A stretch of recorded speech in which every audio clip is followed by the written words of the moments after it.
একটি ছোট শান্ত গ্রাম। গ্রামের এক প্রান্তে পুরনো জীর্ণ কুঁড়ে ঘরে বাস করে আলো নামে এক গরিব ও সরল মেয়ে। সামান্য ফুল বিক্রি করে বা ছোট কাজ করে সে কোনো মতে জীবন চালায়। আলো মা, আজকাল তোর মনটা যেন কোথাও ঠিক মতো বসছে না। আর হ্যাঁ, ওই ওই পশ্চিমের ঘন বনের দিকে বেশি তাকাস নে যেন।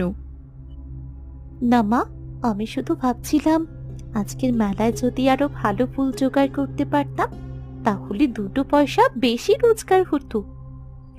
শোন মা, ফুলের জন্যে অন্য কোথাও যা, কিন্তু ভুলেও পশ্চিমের সেই রহস্যময় গাছটার কাছে যাবি না। ওটা ভালো নয়, পরে কোনো বিপদও হতে পারে। কেন মা? ওটা দেখতে তো খুব সুন্দর। ওটা একটা জাদুকরি গাছ। বহু বছর আগে এক লোভী জাদুকর ওই গাছের নিচে চাপা পড়েছিল, আর তারপর তার আত্মা গাছের মধ্যেই প্রবেশ করে। গাছটা নাকি মনের কথা শুনতে পায়, মিষ্টি কথায় ভুলিয়ে সরল মানুষদের নিজের কাছে টেনে নেয়। আর এরপর যে যায় সে আর ফেরে না।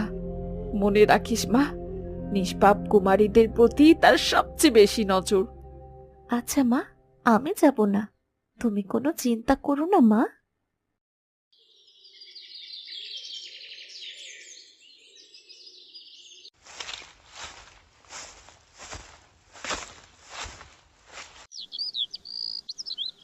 গভীর বন, আলো ফুল সংগ্রহ করছে।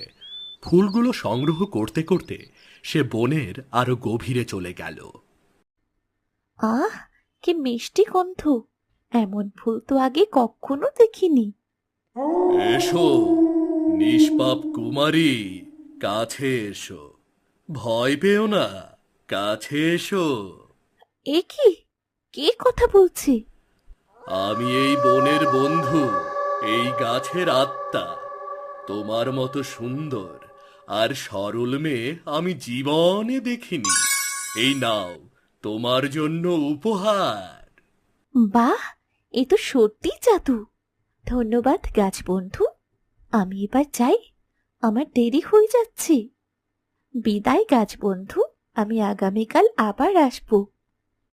আলো যখন বাড়ি ফিরতে চাইল, গাছটি তার আসল রূপ দেখালো।